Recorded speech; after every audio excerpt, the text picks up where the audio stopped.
Welcome to Manager Tools. When a boss asks for candor, part 2. This cast answers these questions. What does my boss mean when she asks for candor? What is the risk of being candid with my boss? How can I be candid and safe? Well, if you want answers to these questions and more, keep listening. Here we go. In the last 18 months, we've talked with numerous tech companies, especially in cybersecurity, who've shared their rapid expansion plans for the next 1 to 2 years. While exciting, if you are not poised with a powerful hiring engine, it can be daunting for all involved.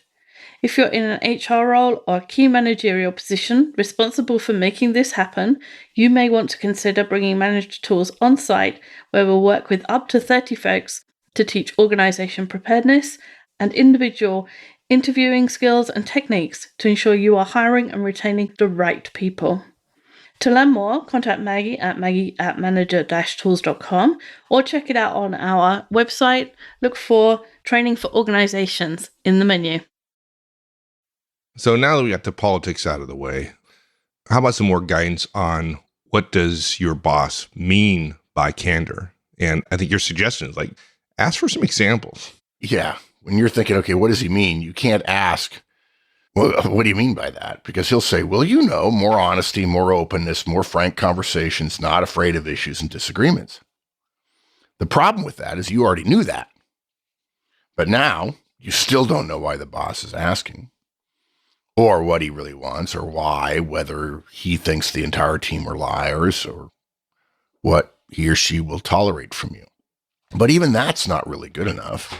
Even if you had the guts to ask your boss, so you're saying I can openly disagree with you in the interest of candor, and since that's what you say you want, I won't get in trouble for doing so.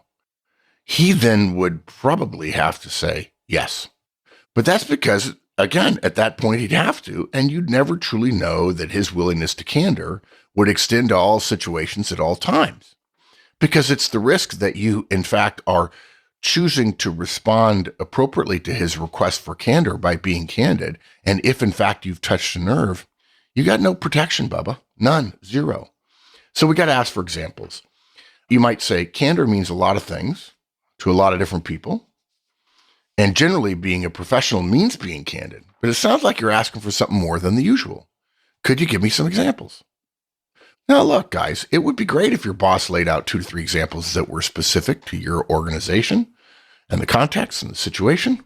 Maybe he'd mentioned that he wants direct challenges to ideas and promises no repercussions, which we'll talk about. Maybe you would say, I expect to hear from your directs that you have been clear with them about their mistakes. Now, that's him checking up on whether or not you're giving feedback in a way that's clear, which you're professionally organizationally obligated to do, even if no one does it. And in that case, really what he's saying is you need to start giving more feedback to your directs, which he's absolutely entitled to. And if you don't do it to his satisfaction, that would be a completely good reason for him to say, you're not a good enough manager. I can't give you more responsibility. Chances are, though, with this, he or she won't be specific. And even if he were, again, we have to ask ourselves, do I trust this guy or not? There are all kinds of people that use words like trust and ethics and honesty and integrity, but they're just words to them. If he's new to being your boss, you simply may not know enough to believe him. But on the off chance that there's a good enough relationship or glimmers of a good enough relationship, asking for examples is the best way to learn how far you're willing to go initially towards your boss's new goal of candor in the workplace. Thinking about how candid you should be with your boss, I guess one of the things that you could look at is how candid is your boss, right? Yeah. If your boss is candid with her boss and with others, maybe she's more tolerant of it from you. So here's what's interesting about that. If a boss says, I want more candor, you ask for examples, and he says, well, let me think about that. Or why don't you just pay attention to my behavior in the next couple of months and we'll see. And then your boss is, let's say, twice as candid as normal. I'm not going to say freakishly candid. And that means publicly disagreeing and diminishing other people's ideas or being dismissive of people or openly talking about the weaknesses of some employees in front of others and calling that candor, right? Right. As opposed to being open with her own mistakes, right? Exactly. Exactly. And saying things like, I don't know whether this will work or not. And we're going to try it. We're going to do our best like we always do. In that case, your boss has defined candor as essentially something that's unprofessional, something that's hurtful, something that's cruel, something that's crude. And there's your answer, right? And your boss would be technically right. I'm being candid. But candor is not an excuse to sweep away the underlying tenets of professionalism that allow us to function in organizations and allow organizations to magically magnify the individual productivity of all of us. If the only God we seek is candor and there is no concern for each other, if there is no attitude of team spirit, if there is no sense of, what's the word? Sympathy, empathy. I was going to say love, but Yeah. If you tear that down, life in an organization is nasty, brutish, and short. But look, you're right. You said assess your own boss's level, your boss's own level of candor. Pay careful attention to your boss. Is he more open or candid than other bosses? Maybe he's inherently not so, and his definition of more candor is him still being slightly less weirdly secretive than he has been in the past. Maybe his boss told him he needs to become more candid because his boss discovered how freakishly private he is and doesn't talk to anybody about anything. And so if that's the case and you don't think of yourself as secretive, you're probably fine doing what you're already doing. Again, though, perhaps your boss stupidly defines candor as being openly dismissive of other people's ideas or demeaning others in the organization or even you or your teammates, and stupidly believes that that is candor. You're not going to change your boss's definition by arguing about the definition of candor publicly or privately. That means you won't be able to embrace her definition of candor, I assume. If, on the other hand, you take notice and you find your boss's use of candor to be professional, respectful, it's a great thing. Your boss disagrees with others when discussing options, but never is disrespectful to an individual and apologizes, let's say, for it. She applauds disagreement, asks everyone to recognize that sometimes disagreeing can feel sharp or prickly, and to try to learn to disagree politely. There's a big difference between, hey, can I suggest an alternative way of looking at this, as opposed to, no, Bob, you're wrong. And then the other thing she might say is to separate the idea from the person. Perhaps she even goes so far as to compliment you, or let's say even better, provide positive feedback for a situation where you were candid about a frustration or a disagreement. And during this entire time, this great boss you're working for, there doesn't appear any reduction of trust or respect or weakening of individual relationships. Okay. That suggests then, in time, you'll be able to be significantly candid with your boss. And that's a good thing.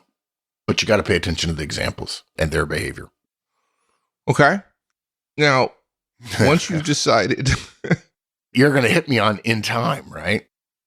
yeah, We don't go from 0 to 60 around here in 0 seconds. yeah. In my experience, it's good to test your assumptions and your conclusions with experiential data. Do something, see what happens, measure it. Yeah. Again, we've seen too many situations where somebody's boss is well-intentioned, but only until results are in question, or only until their boss begins to press them, or until colleagues of yours, their other directs, don't understand what upward candor sounds like and are gauche or dyspeptic and make the age-old mistake of confusing candor with friendship or equality. There are very few bosses who encourage candor who will continue to do so when their offer is treated poorly because of a lack of understanding of roles, responsibilities, hierarchical structures, behavior, whatever, okay? You don't want to be one of the clumsy ones who oversteps and sours the possibility of highly effective communication that comes with trust that hopefully leads to candor. So don't obviously immediately disagree with your boss publicly.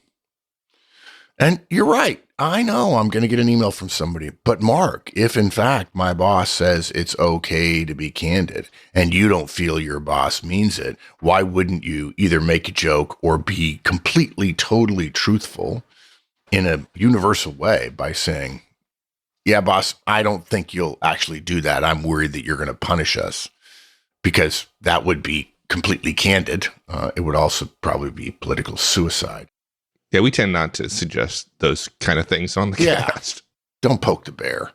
Look, you could disagree, but you'd have to do it privately, perhaps. And I got to tell you, with much delicacy and politeness, maybe along the lines of, boss, I can see why you're suggesting this. And I'm wondering if you've thought of thus and such or so situations that, or events or history in relationships that would hypothetically give some sense that maybe the boss doesn't mean it. But if you said that and she came back to you where she was obviously insulted by you asking her whether or not she's thought of such and so, and you sense the tonality in her voice that suggests she didn't appreciate it, there's your answer. There's your answer and how candid you can be. Yeah. And just going back to the other point, don't mistake that sort of comment as not candid. Being politically savvy isn't wrong. At the same time, candor's not an excuse for roughness. You can choose to disagree, but you can do so in an agreeable way. Thank you, Mike Swinson. Thank you, Stephen Covey. Don't mistake candor for argumentativeness. Yeah, don't be stupid. Don't be impolite. Don't be rude, right? Yeah. Look, candor and frankness are often especially important in situations where one is discussing something that's sensitive. Any topic becomes sensitive beyond just the merits of the argument in a hierarchical structure, because there'll be sensitivities at work when there are disagreements between organizational levels. There's risk. There's family risk to you. The risk of disagreeing with your boss, despite the mythical idea of living in the ideal world of equality of thought and ideas and free exchange. And there are plenty of books out there about this right now. They're idiotic books that forget about the nature of man. All of that creates a sensitivity that means we have to temper our candor with some risk assessment. We have to. So basically, in many cases, some version of, look, I'm sorry, boss. I get what you're saying and has merit, and I think I see it from another angle if you're going to disagree with your boss, and I come down on a different side. That is politically calibrated, respectful candor. And again, that would be a way of, after observing your boss, when you start to feel like there's a window there, that's how you would dip your toe in the water. You would give a couple of caveats and some politeness to the comment and see whether or not that is perceived as a sop or, in fact, candor, that you are disagreeing when perhaps you wouldn't have done so before. If in your mind candor means disagreeing with a peer in public, and we would suggest in most situations you oughtn't, some you can, okay? Do so agreeably. Think of candor as being the disagreement itself rather than any sort of delivery that makes the difference in positions personal or unbridgeable. In other words, that's a bad idea, and you're an idiot for thinking of it. Right. Candor is not a defense against the risk created in relationships because we can't communicate our disagreement in an agreeable way. Candor is often used mistakenly as cover for disagreeable, even intemperate positions that aren't well thought out. Your boss throws out an idea and you say, without the time to have thought it through, but leaning on the new regime of candor, that's crazy. No way that'll work. But look, crazy and no way are almost always mistakes when there are different organizational levels in the same room. The simple act of disagreeing, or even better, positing a different thought, without embellishment, without adverbs, is probably plenty of candor for all of us. Look, if you're having a round robin open discussion and your boss says, I think option A, you don't have to disagree with option A and take on the risk associated with that if you don't believe your boss is truly committed to a totally candid and a true ideas are what matters approach to planning and brainstorming in advance of something. You could simply say, I think option B. And most people understand that after your boss has said, I think option A, you choosing then to not address option A and say, I think option B is a polite form of disagreement. But if your boss says, are you disagreeing with me? And it's completely legitimate for you to say, no, I'm actually not disagreeing with you. I think B has merits and I think A has merits. And I think anybody in this room, we couldn't get everybody in this room to agree on all the merits of everything and have a rank ordering that we would all agree with. This is not league tables, for heaven's sake. So no, I just thought it was another good idea. No offense, boss. Option A will work. And if that's what you want us to do, I'll do it. Yeah. Let's go back to your statement about, embellishment and without adverbs. Like in my experience, some people, and I have historically done this as well, adding emotion to your argument when you disagree, particularly with your boss, is not a particularly good strategy. Now, I should say negative emotions, like excitement's a good one, right? If you're excited about something and you're talking about an option, that's great.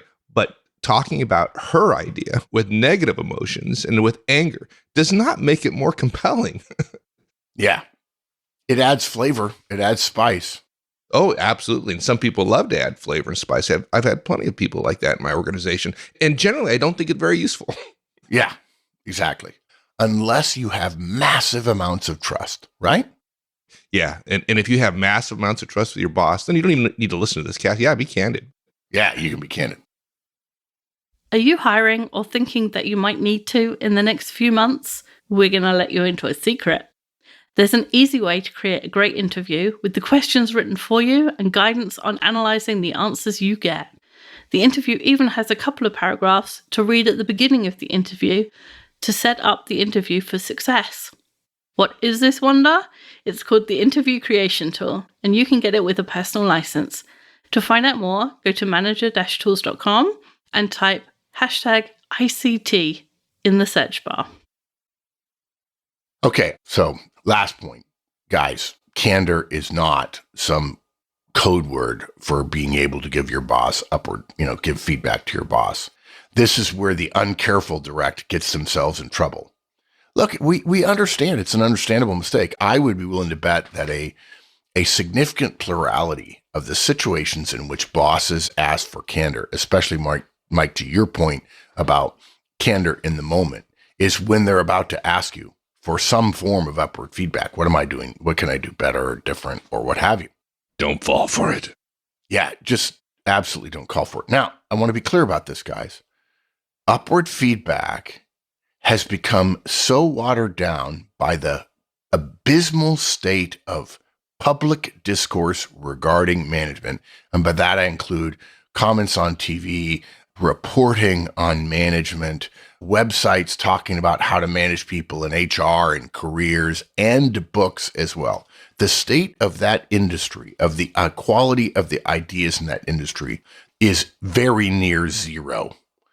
I don't think you can go to absolute zero in real life. I think somebody told me that scientifically, but regardless, it's horrible. And, bosses say, I want feedback, but they don't know what they mean by that. And they're not clear about the difference between a boss positing an idea in advance of something happening.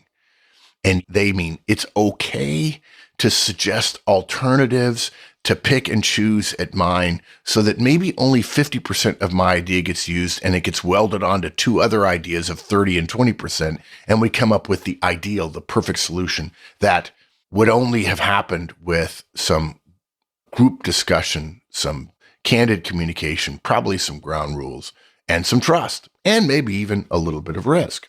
So when we say don't give your boss upward feedback, we do not mean that you can't disagree with your boss. Okay? No boss asks for candor with the intent of encouraging you to agree with her.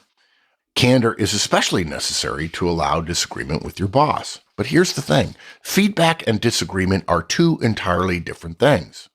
Feedback is the delivery of performance communication from a manager to a direct. By definition, a direct can't give feedback to her boss any more than a direct would write their boss's review, Folks, don't kid yourself. A 360-degree review is not a review of your boss by you, where you are the sole provider of information, okay? By definition, a direct can't be responsible for their boss's budget. I can delegate my budget to one of my directs, but I'm still responsible for it.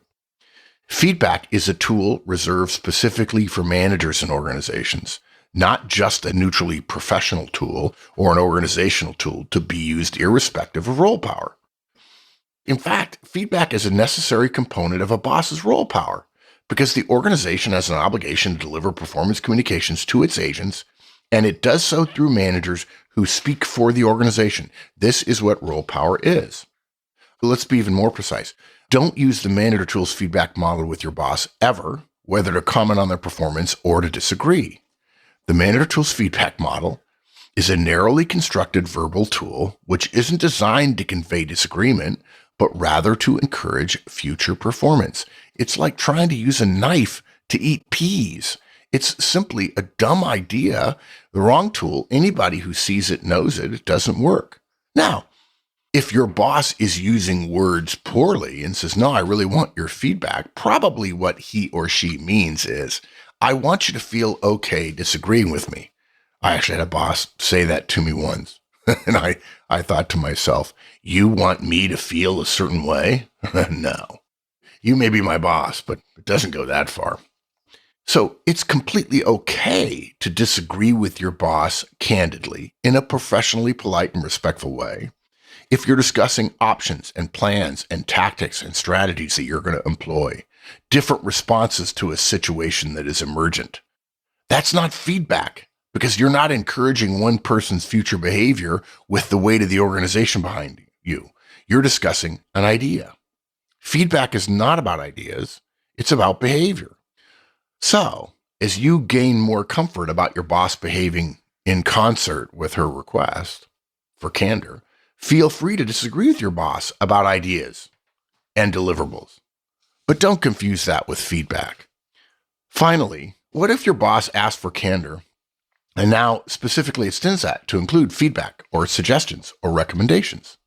Well, obviously, in light of our previous comments, tread very carefully. Do not even dream of offering feedback ever if your boss means what we describe as feedback, even if he knows our guidance. In this case, he's guilty of terminological inexactitude. If you deem your boss's request for candor to be genuine, and you have asked for examples, and you have tested the waters, and seen others test them also, without recrimination, without consequences, it might be okay for you to offer a suggestion or a recommendation about the boss's managing or his or her style or whatever. To do so with candor does not exclude doing so with political and organizational sensitivity. It would probably sound, or it could sound something like, boss, I wouldn't even know. If your boss asked for suggestions or recommendations, say, boss, I wouldn't even know where to start. Above my pay grade. Sorry. Then if you were asked again, perhaps maybe your answer would sound like, and by the way, continuing to believe that your boss is on a good and truthful and respectful, candid path, you might say something like, on occasion, not sure I can remember the last time off the top of my head. You might have a habit of asking for inputs and then shoot down all the inputs one by one. I think sometimes it makes some of the people on the team less willing to offer caveats and additions or subtractions. But hey, you know what? I don't know what's in your head, and that's just an observation about what I've seen a couple of times maybe. Guys, that's not being cagey or shady. This is a suggestion offered respectfully in the spirit of candor with acknowledgement of the role power differential and what that means to you and your family. Never confuse candor with bluntness. Bluntness may be accurate. People may say, well, that's truth. But truth is not the only ideal that we reach for as human beings. Okay? Sensitivity, compassion, love. I'm pretty sure that some great books say faith, hope, and love, and the greatest of these is not truth. So bluntness may be accurate, but it's unhealthy to the underlying relationship. And the relationship will be there in a modified form, perhaps a less good form, a less useful form, if you extend candor to bluntness. So, In the interest of brevity, let me add a few more words summarizing. Look, do you want to be able to be completely candid with your boss at all times? Sure you do.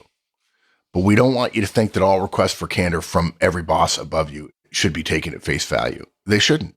There's risk. And it's better to ask for examples as clarification and to go slowly and observe how your boss handles other moments of candor from others. If the request was genuine, a smart boss will know that true candor takes trust and risk, and that takes time, and it's worth the effort and the wait.